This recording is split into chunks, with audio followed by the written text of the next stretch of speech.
Got a few people in the chat and all already waiting to catch in. It was only live 1 second and Billy Bonds is straight in there. Go on, Billy. Well, so guys, we're down outside of the district court. We're just going to show you here now. There you go in the background. There's the Cork District Court. We were just talking with a journalist there from Red FM who came down here to cover this today. So it's good to see that there's interest in this by the media, and hopefully it gets picked up more as the case goes on. It is only day one, but nonetheless we're down here, we're representing today. Flying the flag for the cannabis community, guys. Nice to see people joining in quickly there, guys. Really appreciate it. We have a little bit of civil disobedience. As I said, we've also got some supporters of the show down here as well to join in the little bit of civil disobedience out here. Lots of guards going by down here as well. So we'll see what's happening there now. Mr. Wes, Chucky Orlow, up the Mr. Finnegan, good luck, Martin. It's a serenable, nice one. Dale, go on. What's happening, Martin? Go on, see what's happening. Guys, as I said, down outside of the Cork City District Court, we're down here today for the protest we held just over the road there at the Anglesey Street Garda station. On that day, it was Valentine's Day, so a little bit tongue-in-cheek, we went in there and we decided we'd give we give flowers to the Gardaí Day. So on Valentine's Day, we marched into that Garda station up there with one cannabis plant and 10 individual little wraps of cannabis. It was 1 gram of cannabis broken up into 10 individual wraps, so about 0.1 of a gram in each wrap of cannabis that was handed in there on the day. Just challenging the law a little bit, pushing the boundaries. The criminalisation of people for cannabis is wrong. We've engaged long and hard with the policy makers, the politicians up there.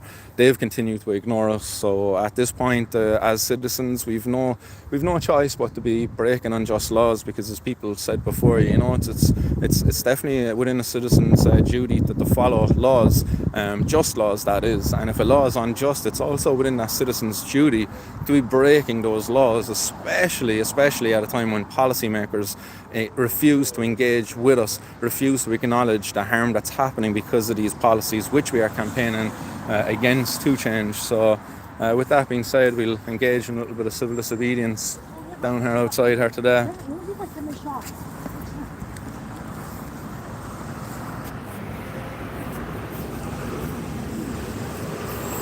So find a lighter. Oh, no, I brought one.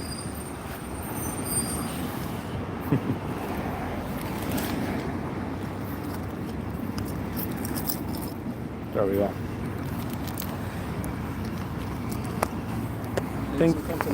Sorry? Make some company. Yeah, if you like, you're more than welcome.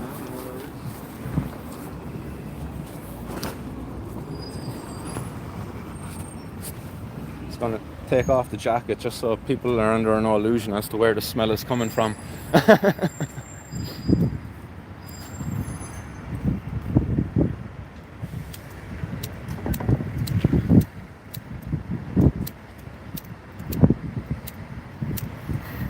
Do you hold this? I will, of course. Nice, let's keep pointing. That was perfect.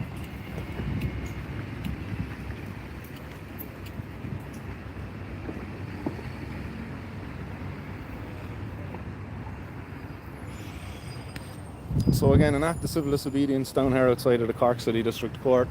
Criminalisation for people is wrong, much like the President of the United States recently came out and condemned. So we're down here today showing people that, look, we've nothing to be fearful of, although some people might dislike the smell.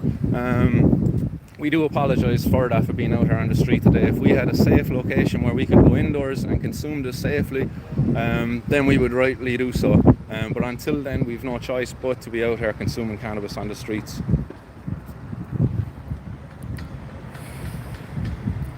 Down here today, first off, as a cannabis campaigner for the ending of cannabis prohibition, but I'm also down here as a patient and a representative of the Patients for Safe Access. The Patients for Safe Access have long and hard been fighting for safe and effective access for patients to cannabis in Ireland, for patients like Alicia Maher, who have been forced to leave the island of Ireland to seek safer access to cannabis in another country within the European Union, that is the country of Spain.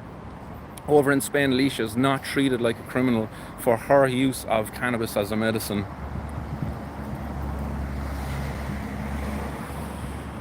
So, for patients like Alicia, myself, shy son down here, engaging in civil disobedience outside of the Cork City District Court. It's nice to not be alone down here. Yeah. Smoking buddy always helps. It's nice to have a smoking buddy. Like, Can I just ask what it is of course. what made you come down here today, I suppose, and join in with me like this? Because it's not too often people engage in the civil disobedience with me, but... Well, I'm just fed up at this stage. I've been smoking, I'd say, over 10 years. Most of the people I know smoke. My own mother, who passed away from cancer, she swore by cannabis being the only thing that relieved her symptoms towards the end especially. And that really kick-started it. That was a few years ago now, but as I said, I'm a daily smoker. I'm absolutely fucking sickened by all of this whole process for a little bit of a plant. It's not much, it's nothing crazy, but it's just bothering me a lot lately, so Yeah, well, it's not a standalone thing. There's going to be many people in there today for a very similar charge of cannabis possession. Have you yourself been charged ever or caught, stopped or searched? When I was 16, I was caught for having a nod for a pinner. I was sent to, I believe, 2 months drugs counselling with a therapist. Yes, and I was blood tested, right, at the age of 16 while going through therapy. Apparently they found that I had no addiction in the therapy. They said that I had some form of dependency socially, and I think that personally sent me down a horrible path of seeing myself as a criminal, seeing myself as a bad guy for many years. And by the time I reached about 20, which was about 4 years later, I realised I'm not a bad guy, I'm not a criminal, and there's plenty of people like me doing this, and no one's causing any harm. So that's one of the only times there was any repercussions from smoking or having cannabis in my life, and it was a negative one. And it wasn't on me, and it wasn't on the cannabis, it was on the regulations and the prohibition of it. And as I said, I don't feel like a criminal. I don't think people who smoke cannabis are a criminal, but I was made to feel like a criminal at the age of 16, and I think that's terrible. I think that's horrible. I wasn't offered any other help other than drugs counselling, which was specifically, I felt, made to make me feel as if I had an issue. When even after going through counselling, I left. It's proven to have no issue. No issue with cannabis, or mentally for that matter. Yeah, it seems that narrative is just to support the prohibitionist agenda of drugs are bad and people are drug addicts, and you just got used into a broken system like that reinforces that idea, kind of perpetuates that stigma. Whereas I don't know, like your use of cannabis at 16 at that time, like how would you describe it as being a negative for you, or was there a therapeutic aspect, or were you just having fun with friends? I mean, obviously, I was introduced to this through a kind of a social aspect with friends, and it was all a bit of fun. But me personally, I investigated drugs and alcohol when I was very young and realised that they weren't for me. I didn't like them, But cannabis stuck with me, and there was something about that. It wasn't the same. It didn't feel like alcohol. It didn't feel like a drug. I didn't go overboard with it, and I could continue my normal life while smoking cannabis. In fact, it improved my life while smoking cannabis. And I realise 16 is a young age, too young, but again, that is a problem with prohibition. I don't think I would have been introduced to cannabis as an option alongside drugs and alcohol when I was 16 if prohibition wasn't the case. Yeah, access for kids is certainly easier under the model of prohibition, and that's definitely one of the arguments that I always be putting forward for ending the prohibition, is that we need to be cleaning up the streets for our kids. It's shameful that cannabis has been sold openly within schools. That's where it's been sold. Like within schools, you don't see them selling tobacco or alcohol within schools. It's a symptom of prohibition that cannabis is the drug that shows up within our schools, and in a much more dangerous form too, in the form of edibles, where you can't really determine whether it actually is cannabis or not that you have. Let's step forward there, because we're actually on the cycle path. So I'm baiting past there on the bike. It's funny, as we're standing here engaging in civil disobedience, there was actually 2 cops after walking out there now so far, and both of them just walked straight past us, not phased at all. I think the main word in civil disobedience is civil, Yeah, civil, peaceful, like nobody down here feels threatened by us. People have just been casually going by. If you think of, is there many other crimes like, that we so heavily enforced within society, that actually people could walk by like that, like theft, or somebody's breaking into that car right there, it's not everybody's going to go by, they're going to intervene, they're going to call the cops, but if you guys smoking a joint outside of the courts, it's non-threatening, especially when you're wearing this. As you can see, there are several people smoking cigarettes as well outside here, and that doesn't seem to bother anyone. I think it's quite similar, actually, if anything. Yeah. So as we say again, guys, outside of the Cork City District Court, just engaging in civil disobedience, and down there fighting for our right to be able to safely access cannabis, especially for the patients out there who need it, guys. Chronic pain being excluded from the medical cannabis access program is probably the greatest crime of the century. It's ridiculous. I know that's a bit of an overstatement, I'm saying the greatest crime of the century, but there's patients out there suffering who would probably say, yeah, it's probably not fair off of that, because what they're being robbed of in terms of the opportunity that the medical cannabis access program would have given them if they were given access. It's just, that really is criminal. Karina saying fair play to Shy Son for turning up to support. Nice and Shy Son, yeah, appreciate that as well. So guys, it was an open invitation out there to anybody who wanted to come down here. We had Shy Son take up that offer, and I really do appreciate that, but I wouldn't judge anybody for not wanting to come down here as well. It's no easy thing to come down here, engage in public civil disobedience like this, incriminating yourself like this, but for myself and for Shy Son, we saw it the right thing to do in a society that's fucking the government and the policymakers have been ignoring us. We've no choice. This is one of the strongest tools we have as campaigners in our toolbox to engage in civil disobedience. It's a last choice, it's a last resort, it's a desperate last ditch effort, but yeah. Oh. Still have it. Yeah, good.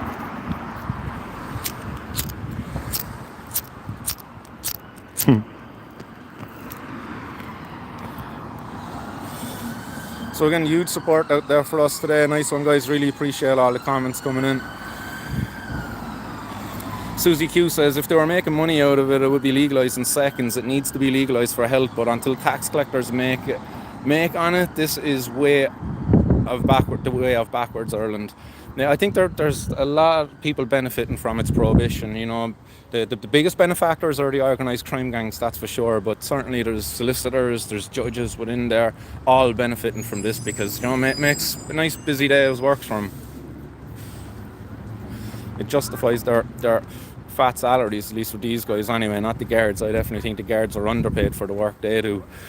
And I think having them enforce the prohibition of cannabis is just shameful, because it makes their work dangerous. Enforcing a failed policy like that puts their lives on the line needlessly.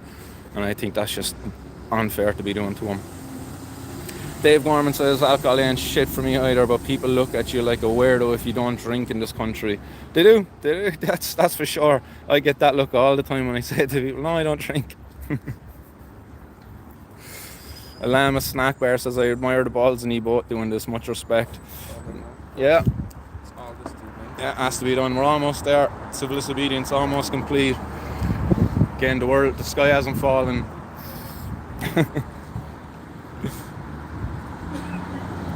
Shite guides. Fair play, man. I live over in Amsterdam, and people spent a decade getting arrested for civil disobedience to get where they are today. Yeah. New laws didn't just fall from the sky. Yeah. That's it, you know. It's only through people standing up to the injustice will change happen. If people don't stand up, it'll just continue to perpetuate within society. So that's why myself, Shy Son, are down here today, and many other campaigners are out there as well, engaging for the change of this particular law. Mr. Finnegan is there in spirit, yeah. Nice one, Finnegan. Solid minds, what's happening, my love, brother?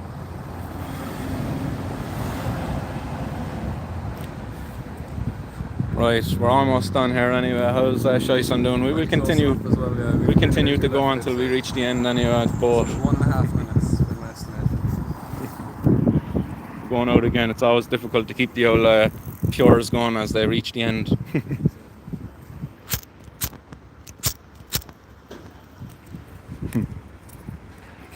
Look close up on my eyeball.